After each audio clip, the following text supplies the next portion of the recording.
morning, folks. Good to see all of you here. Pray real hard for Sunny, especially if you have any concerns about the way this class goes today. All right. So, I've got a few things here to get through. Let's see if I can do it. Where were we when we left off? Okay, so we're in Acts 24, and I'll just do a quick refresher on a few things to bring up the background so we know where to begin. So, and we're going to get a little help from Cross Paul. So, let's see. So what is Paul doing? Why did Paul go back to Jerusalem? So he wanted to bring donations to the church. Remember, he had been going through all these so-called Asian churches of Ephesus and Lystra, Derbe, all of them, and they'd been giving money. He'd been telling them they really should help out those Christian Jews in Jerusalem. So he's been collecting money, and he wanted to go back and give it to them. The term, let's see, also he wanted to talk to the leadership in Jerusalem about these strict membership requirements that they were coming up with. Like, if you want to be a good Christian, you got to be a good Jew first. And Paul wanted them to relax some of these standards. No, you don't have to get circumcised to be a Christian, to believe in Christ, or to be saved, or to have eternity. But he wanted to kind of like get the Jews there to ease back on that, because they were really holding that over the heads of anybody who wanted to follow Christ. That you needed to be a good Jew first. So he actually was able to obtain a compromise with the leadership there, and they settled, okay, we'll back off on some of the requirements, but at least they got to abstain from eating food sacrificed to idols, from blood, and from meat of strangled animals, and from sexual immorality. Oh, yeah, that went in there too. Yeah. So he talked about Asian Jews.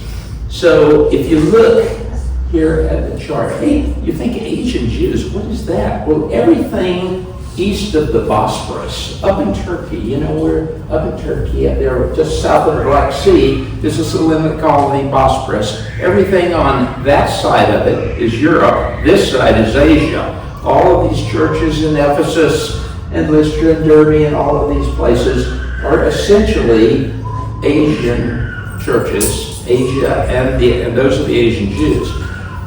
We'll talk more about Asian Jews here in a minute.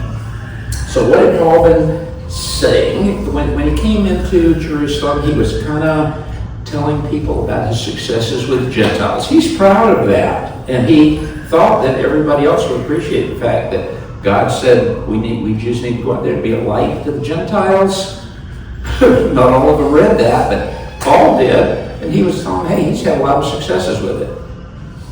But the Jews that have become Christians in Jerusalem wanted to caution Paul that, hey, there are a lot of Jews that are believers also in Jerusalem. And they're zealous for Jesus, but they're also zealous for the law. In other words, they don't want to turn their back on everything Moses taught them. They still want to be circumcised. They want to obey the Ten Commandments. They want to do everything that Moses had told them before.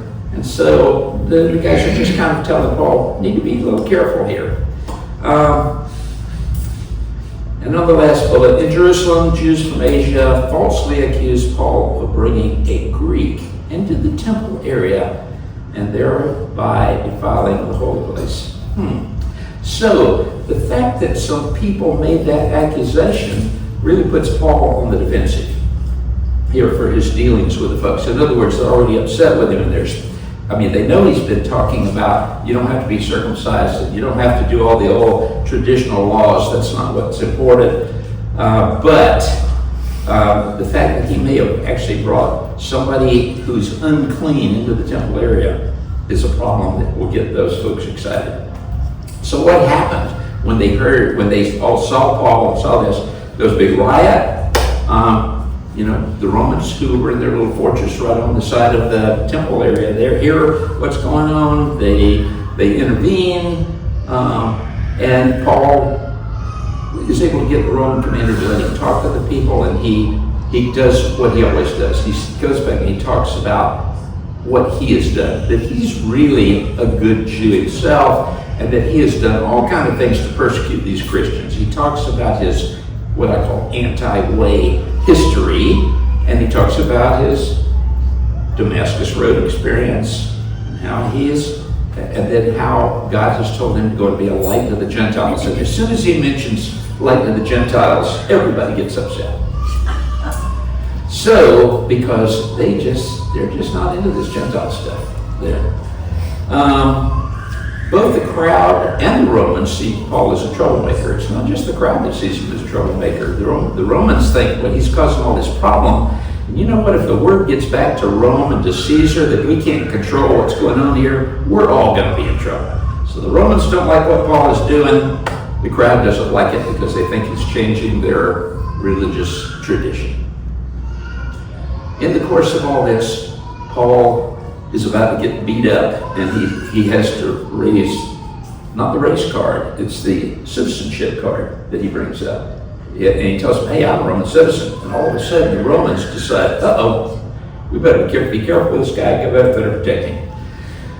So as you know, they're going to haul him into the Sanhedrin, and as he's coming in, there's already people that know Paul has got to go. He is corrupting the whole religion, all of the tradition and history here of Jerusalem and Judea, and so there's a bunch of them get together with the leaders of the Sanhedrin, and they tell them, hey, 40 of them get together and say, we're going to get rid of Paul.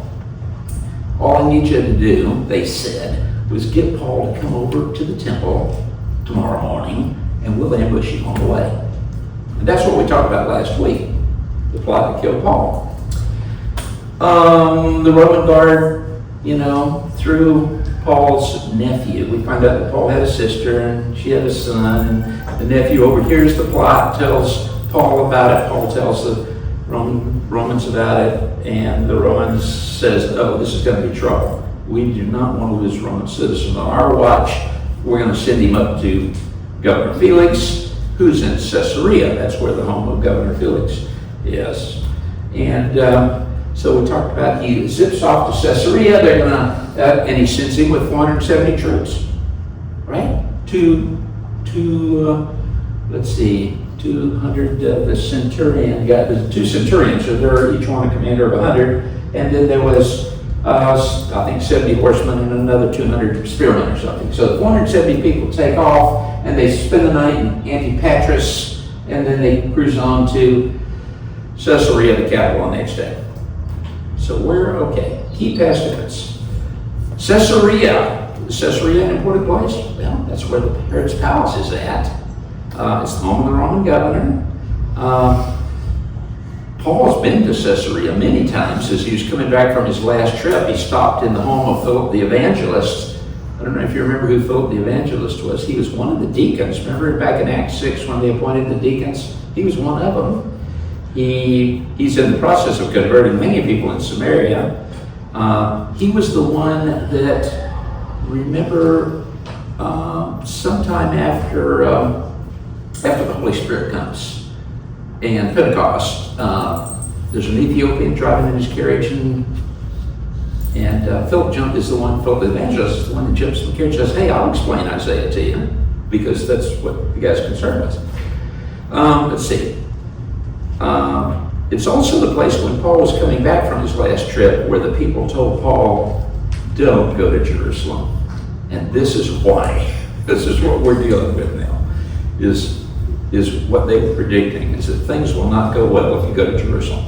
Also, Caesarea is the home of Cornelius, who was the centurion that Peter later went to see, and they had all these discussions, and it changed Peter's mind about, one, being able to have dinner with and relationships with Gentiles, and also about what kind of food you can eat. Remember, Peter had these visions. Okay. Also, in Caesarea, there are a lot of libraries and things that preserve Christian literature, whatever that's what. Okay, so Paul's situation here that's going to be reviewed by Governor Felix. So Paul has arrived at Caesarea. He's taken to Governor Felix, and they need to have a hearing. And remember, the Roman centurion said he's got to be confronted by his accusers. And he told the guys in the Sanhedrin, "You guys got to go. You got to go up there Make your case. And, with Roman law, you have to have something. If somebody doesn't make the case, it's just like in our laws today. Where did we get those laws from? You think we got them from these guys? Yeah, they're traditional, they're historical. But anyhow, somebody's got to go make a case. So the guys from the Sanhedrin have to go up there and tell the governor why Paul needs to get some punishment. And why, and also why they weren't in the wrong for what they were doing, causing all this writing. So meanwhile, Paul, who has been acknowledged as a Roman citizen, is being taken care of. Even Governor Felix knows, since he's a Roman citizen, I got to look after him, and he has him quartered in Herod's palace. Okay, now we're at chapter 24. That was kind of all background stuff. Sorry if I belabored the point. Maybe it was worthwhile for the new guy. I don't know. Okay. So, what was your name? Terry. Terry. Good to see you, Terry. So here in chapter 24, the first thing that happens is they get a lawyer. Guys in the Sanhedrin go downtown. You've heard of these guys, lawyers, the ones that say, friends don't let friends plead guilty, and all this. So they go and they find a really good lawyer to come in and make the case for the Sanhedrin. I don't know whether that means they can't speak for themselves or what, but they go and get a lawyer to come in and make the charges in front of Governor Felix. Hopefully, and I would guess that probably this guy has talked before against the Supreme Court or whatever. He's had some experience, and so it's always good to get a guy who knows the lay of the land to come in and make the charges. And so he goes in and he talks to, and he's the one who's going to make the case before Governor Felix. And the first thing he does when he opens his mouth is, like most good lawyers or speakers, is you always kind of flatter the people. Oh, you wonderful people who are here today. You flatter them so that they pay attention to you and listen to you. And I'm sorry if I didn't do that well. But Tertullus says, you've just been such a wonderful guy and everything, and everything you've done to lead the country is wonderful. And I know that when you hear this story, you just wonder, why are we wasting our time telling it to you? Because it's completely obvious that we're in the right. We, the Sanhedrin, are in the right, and this guy Paul is all screwed up. Everywhere and in every way, most excellent Phoenix, we acknowledge with profound gratitude. But in order not to weary you further, I would request that you be kind enough to hear us briefly. There's the bottom line. That's Tertullus. Tertullus' charge. He says, we have found this man to be a troublemaker. Okay, here's the summary of the charge, all on one slide. We found this man to be a troublemaker, stirring up riots among the Jews all over the world. Is this true? Actually, it is true. He's been everywhere that Paul went. He went into the Jewish synagogues first. He got thrown out. I mean, they heard him for a short while, and then they beat him up and threw him out. Practically every place he went, all through all of the churches in Asia. Ephesus, Lystra, Derbe, all of these places where there were churches started. Second, he said he's a ringleader of the Nazarene sect. Okay, what is the Nazarene sect? I would ask Dan, because I know they get some special contact over there with the Nazarenes. But in those days, being a Nazarene meant you were from Nazareth.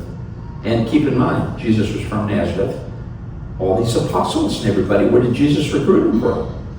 Up in that area, So the Nazarene sect is all these people that have come down from Galilee up north around Nazareth, and they come down there and they cause some trouble in Jerusalem. So ringleader may be a stretch, but yes, he's part of the Nazarene sect, if you want to call it a sect, or they call it a sect. And he even tried to desecrate the temple. Desecrate the temple. Didn't he desecrate the temple? Well, we know Jesus kind of had a big deal with the temple. 20 years earlier, Jesus went and turned all the tables over. They could have made that charge against him. But Paul, how did they think he desecrated the temple? Oh, remember that story about somebody started this rumor that he brought a Greek into the temple area? That he brought somebody in there who was unclean, not one of them. That's what they meant by he desecrated the temple area. All right. So, just so we didn't get confused, they talked about him being the Nazarene sect as different from Nazarites. Not that Nazarites is something else. Nazarites was people that didn't cut their hair, didn't shave, and they were doing this in dedication to God. That they were like fasting, except they're just not going to get cleaned up really good. And they're not going to drink any wine or any vinegar or anything or any fermented drinks. And you hear the rule, I've got that there from Numbers, that's where they talk about what a Nazarite is. They must abstain from wine and other fermented drink, etc., etc. And then who do we know that are famous Nazarites? Well, Samson. Samson's mother promised that he would be a Nazarite, wouldn't cut his hair. We know what happens. He didn't meet a woman in Greece or anything like that. I'm just kidding. Okay.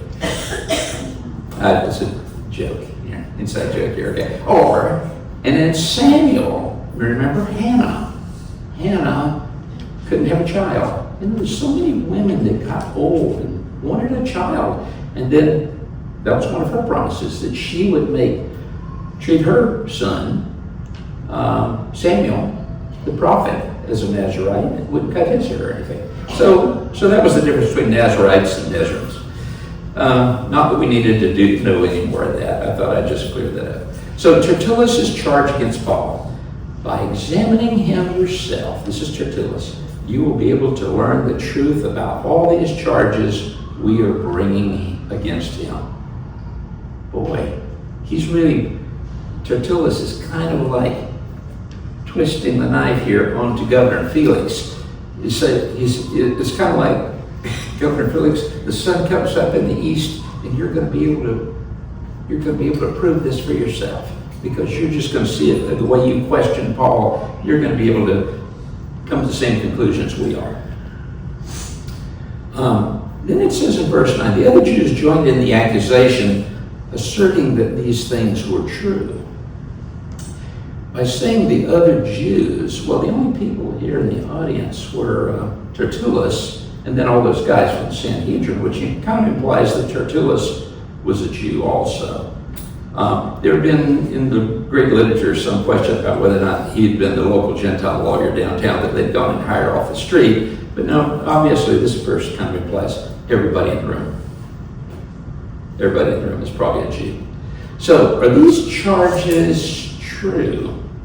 Well, I think as we went through them, we said, yeah, some of them, they are true. They are true. Or were they propaganda? And even if they were true, do they matter? Do they matter? I think Governor Felix, he's going to think about those same questions as he deals with this. By propaganda, once upon a time I worked in the Pentagon, I ran the Army's first information warfare office. And it was really all about protection of our data and how to mess around with communications and all kinds of stuff. And then one of the things was psychological operations. And that's where you deal in the American Army with propaganda. And there are three kinds of propaganda: black propaganda, white propaganda, and gray propaganda. You ever heard this before? So white propaganda is where you just tell the truth, like Radio Free Europe used to do. All we did was just tell the people in Europe what was going on. We told the truth. Stalin was out there killing people and everything. And that was good for the people there to know the truth. It was good propaganda. It kind of made them disappreciate the Soviets, but appreciate other people who might be trying to help them. Black propaganda is where it's just a plain out lie. I think we see a lot of that in the press these days, especially about providing aid to people in Gaza and things like that. People just say blatant things that are untrue, But if you say it enough times, people will believe it, and that's where black propaganda gets its go. It's just plain out lies but you go out and put it out anyway. And great propaganda is where you mix a little of both. You mix just enough truth in there that you get everybody on your side, and then you dazzle them with the black propaganda, the thing that's a lie but you want them to believe. Anyhow, I kind of think maybe there's a little bit of this. It wasn't intended to be propaganda, but a little of this is going on. Paul also knows how to stay. So now it's Paul's turn. That was the closing for Tertullus. Okay, so when the governor motioned for him to speak, Paul replied. Okay, so now he's going to get out. So what's he going to do? You know, Paul is kind of like a lawyer himself. He's going to get up and he's going to flatter the judge too. He's kind of going to convince him that he appreciates him and his experience and everything. And he says, I know that for a number of years you've been a judge over this nation, so I gladly make my defense. And I think that's probably true. The fact that this guy has been a judge for a number of years means that he's not going to bite into everything that Sanhedrin and Tertullus has just said. That he knows people get up there and make charges all the time. And they usually stretch the truth and lie about it. And you have to kind of sort that out. And Paul is hoping that he will do the same thing for him. Sort out the truth from the exaggerated charges. Paul is focusing on, as he explains, he's focusing on his activity in Jerusalem because remember, he really is guilty of maybe causing a little trouble in all these other places. But he's saying, that's not what y'all are in here charging me with. You're charging me with trouble in Jerusalem. And he said, that's not true. I didn't do that. I didn't cause any riots at Jerusalem. He can't make that same argument for all these other places where he went to every synagogue and got thrown out. So he says, you can easily verify that no more than 12 days ago I went up to Jerusalem to worship. My accusers did not find me arguing with anyone at the temple or stirring up a crowd in the synagogues or anywhere else in the city. And they cannot prove to you the charges they are now making against me. They can say the charges, but proving the charges is something else. Okay, and proof is really important to the Romans. They had some real strong rules about how, and even Sanhedrin had rules about having witnesses, confronting your accuser, and what Paul is going to get is a little technical here and say, hey, they can't prove this in the way that it has to be done in order to make these charges. So Paul admits to how some of the elements of the charges are true. And I'll just read this. This is right out of the Bible, verse 14. However, I admit that I worship the God of our ancestors as a follower of the way. We've all heard that term, the way, right? This is what the people, Jesus followers, everything they were called the way, which they call a sect. I believe everything that is in accordance with the law and that is written in the prophets. So he's trying to dismiss these charges about, he's telling people to turn away from Moses. He believes in Moses. He believes in all the traditional laws, the Ten Commandments, everything that's in the Old Testament there. And I have the same hope in God as these men themselves have, that there will be a resurrection of both the righteous and the wicked. Wow. So, these guys are from the Sanhedrin, and the Sanhedrin is composed of Sadducees and Pharisees, and the Pharisees were a smaller segment of that Sanhedrin, but they did believe in resurrection. The Sadducees did not. So this is something here we may want to talk about. There will be but he brings this up. But Paul likes to keep introducing this topic because he knows it's something that will get the guys from the Sanhedrin fighting with each other about. So he says, I strive to keep my conscience clear before God and man, which means I'm going to tell the truth. Paul had said, these people, let me see, how did he say that? He says, and I have the same hope in God as these men themselves have. Well, these people they do believe in the Old Testament, right? I wish The Pharisees do believe in the Old Testament and all the things that are out there, but the Sadducees did not. They only believed in the Torah. That's the first 5 books of the Bible. Unfortunately, all of this Old Testament scripture talking about the resurrection, it's in the Old Testament. I just put some examples here of where there are references made that clearly imply there's a life after death and that people are looking forward to it and are expecting it.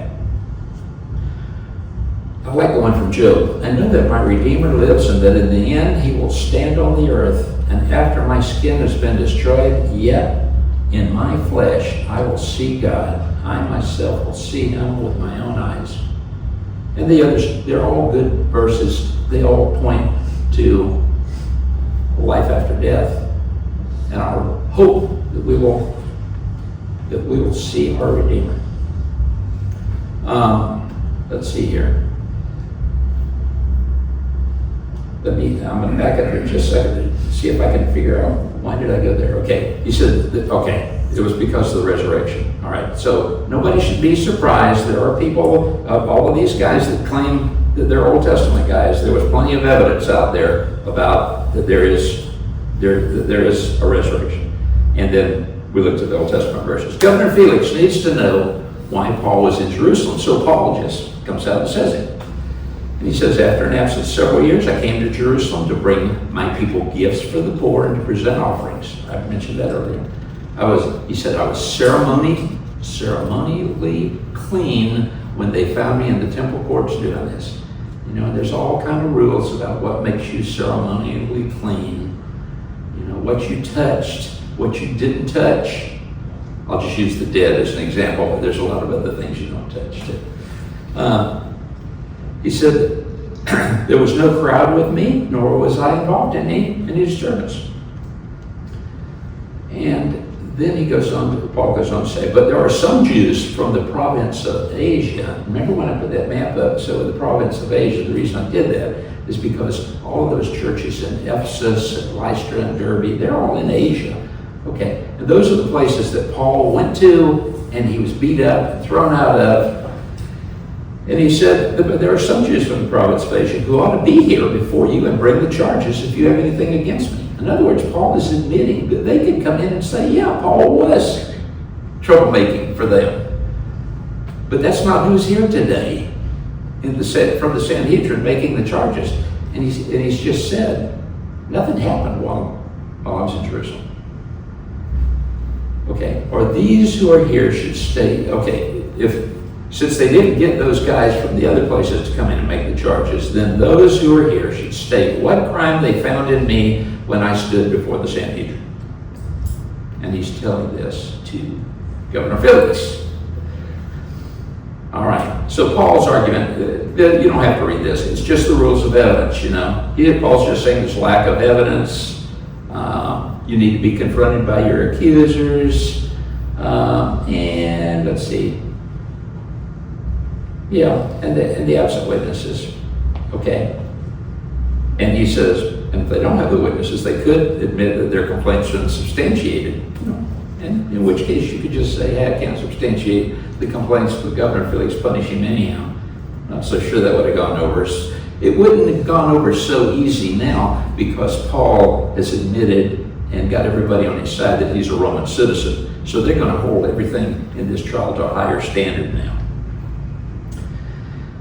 Where the guys in the Sanhedrin before might have got away with just making the accusation and convincing Governor Felix to humor them and punish this guy. Now they can't do that.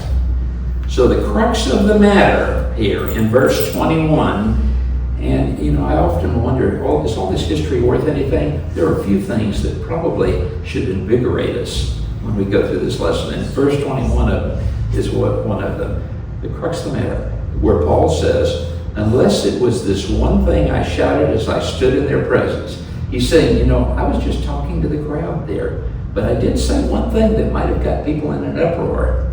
He said, it is concerning the resurrection of the dead that I am on trial before you today.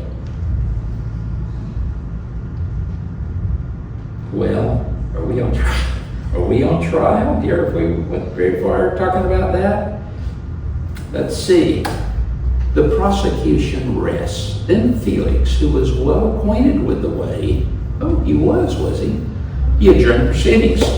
And he said, and what had happened was the Sanhedrin had come in and said, hey, guys, we need to tell you our story, and we need to get back to Dodge, to Jerusalem. And so Governor Felix heard them out, but guess who wasn't there? The Roman commander. He wasn't there. And that was Cassius Lysias, who was the commander of Rome, and who we talked about and gave his history last week. He said, I'll decide your case, but he wants to wait till Lysias is there, because the guy who's the Roman commander needs to understand what the outcome is. So right now, there is no outcome. Governor Felix has not decided, but he will decide, and he will do it after Lysias shows up. He said, I'll decide your case after he comes. He ordered the centurion, who, not Lysias, he's ordering his local centurion, commander of 100, to go out there and take care of Paul. Put him under guard, because you got to watch out for these guys. This is from the Sanhedrin. And he also knows that there was a plot to kill Paul, so they want to keep Paul under guard. And but to give him some freedom and permit his friends to take care of his needs. Okay? Felix's Jewish credential. It says he understands the way, right? It says that's what it says in the Bible, that Felix, he was very knowledgeable about the way. Felix was the sitting governor of Judea. Josephus described him. I love that Josephus. He wrote down a lot of stuff. Described him, as with other Roman governors at the time, as corrupt. Man, he was corrupt. And you know what? Everybody in Herod's family was corrupt too, from the top to the bottom. At the time of Paul's hearing, he was married to Drusilla, his second wife. So maybe there's something here what I'm talking about. Okay, Felix and his wife Drusilla have a follow-up meeting, and I didn't spell meeting right. Okay, have a follow-up meeting with Paul. And that's because they really are curious about what Paul's got to say. So they do have a follow-up meeting. They have a sit-down meeting to hear what Paul's got to say. I'm not so sure that they were happy with the results, because Paul didn't hold back. He said, what does it take to be a good Christian? And Governor Felix and Drusilla both might have been a little short on the credentials. All right, I know you can't read this. But here is the Herodian dynasty up here. Everybody from up there. Antipater was an Idumean, from Edom, and it was his son who became Herod the Great. These guys are all bad. What happened later on, after he died in 4 BC, Herod the Great, he had all these kids out here. And I just wanted to point out, the ones who later succeeded him were primarily in this area over here, except, like Aristobulus, short while, Herod Agrippa II, but before them was this guy Herod Antipas over there. And Herod Antipas was the one who was the Herod when Jesus was tried. I mentioned Herodias there. Herodias was kind of a daughter of Aristobulus, who was actually the first Herod after Herod the Great. But he kind of crossed the bounds or something, and Herod had got rid of him. But Aristobulus had 2 kids, Herod Agrippa, who later became in charge, the Herod, and he had a daughter, Herodias. Herodias is famous because she went and married a lot of people. She married some of the other Herods out there along the way, and that's kind of where my arrows are pointing to. And when she was with Herod II, they called him Herod Philip, Herod II, she had a child, Salome. She was not Afghani, by the way. She was Salome. So let's see, and Salome, and then she later ditches this guy and goes over and marries Herod Antipas, who is the Herod in charge when Jesus' trial takes place. He's also the Herod in charge of saying, Salome, what is it you want? And she said, I want the head of John the Baptist. You remember all these stories. Well, we could spend 4 hours on this chart, just looking at all this. And I tell you, it's all about corruption. Every one of these people is screwed up. If you go and you go Google search any one of them, you will get an earful. I guess the one other thing I wanted to point out on the chart is this name, Drusilla, down here.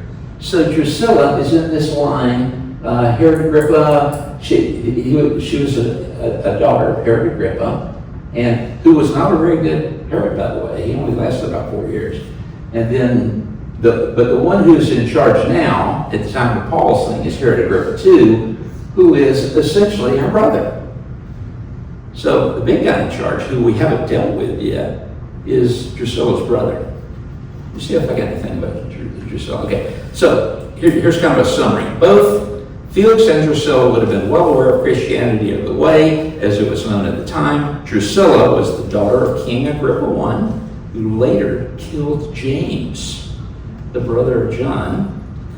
Her aunt, Herodias, was the mother of Salome. Drusilla's great-uncle, Herod Antipas, had John beheaded. Her great-grandfather, Herod the Great, ordered to slaughter all the baby boys in Bethlehem and throughout Judea. That's the story we learned about Christ child, in an attempt to kill the rumored Messiah in Bethlehem. Okay. Drusilla, beautiful gal. Beautiful gal. At the time that this is going on with Paul, they think she's around 22 years old. Absolutely beautiful. Already been married twice, by the way.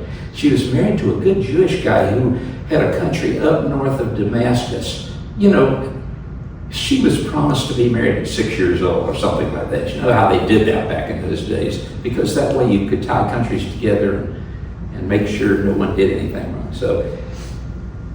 So there'd been a deal, and it was a guy named Jesus. He was king of Amasa. I don't even know. I could go Google you where it is, but it's somewhere up north of,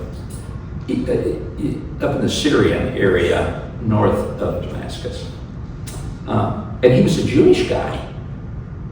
But Governor Felix saw her at a meeting one time at a dinner, and he thought she was absolutely beautiful, and he convinced the guy to go make her a promise to come and marry him instead. And she actually violated the Jewish law, and essentially left the king in that other country and came to go with Governor Felix.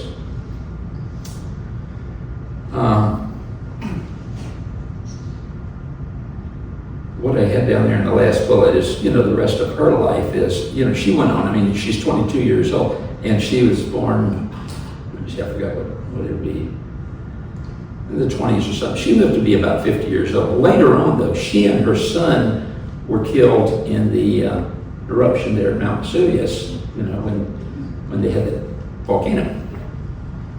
At Pompeii. Remember Pompeii, that magic word Pompeii. Let's see. Felix was curious about Paul and talked with him. He sent for Paul and listened to him as he spoke about faith in Christ Jesus. Remember when they said Felix and Drusilla wanted to have some following conversations? Well, here's what they were about. As Paul talked about righteousness, self-control, and the judgment to come, Felix was afraid and said, "That's enough for now. You may leave. When I find it convenient, I will send for you." So it kind of sounds like maybe the message wasn't registering with him. But also I think there was another issue as well, and that is this one. At the same time, Felix was hoping that Paul would offer him a bribe. So he sent for him frequently and talked with him. He kept thinking, hey, the longer you have to stay around here, the more willing you probably are to pay me a bribe, but let's get out of this. Paul's problem, let's see.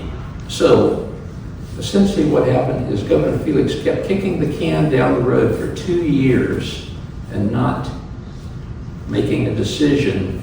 And then Governor Felix is being replaced by someone else. This guy named Porcius Festus.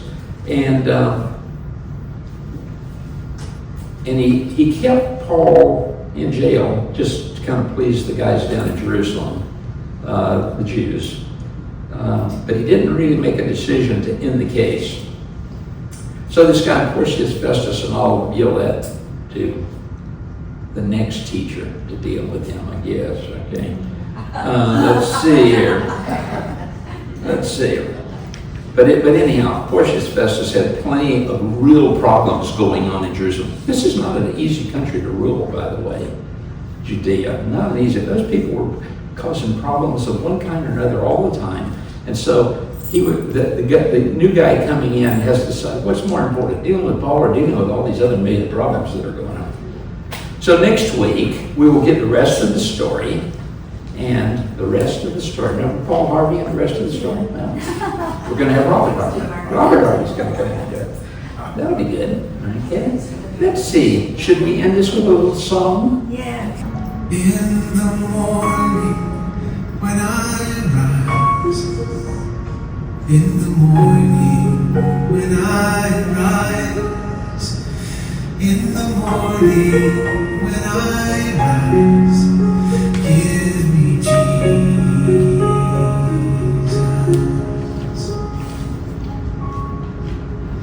Give me Jesus. Give me Jesus.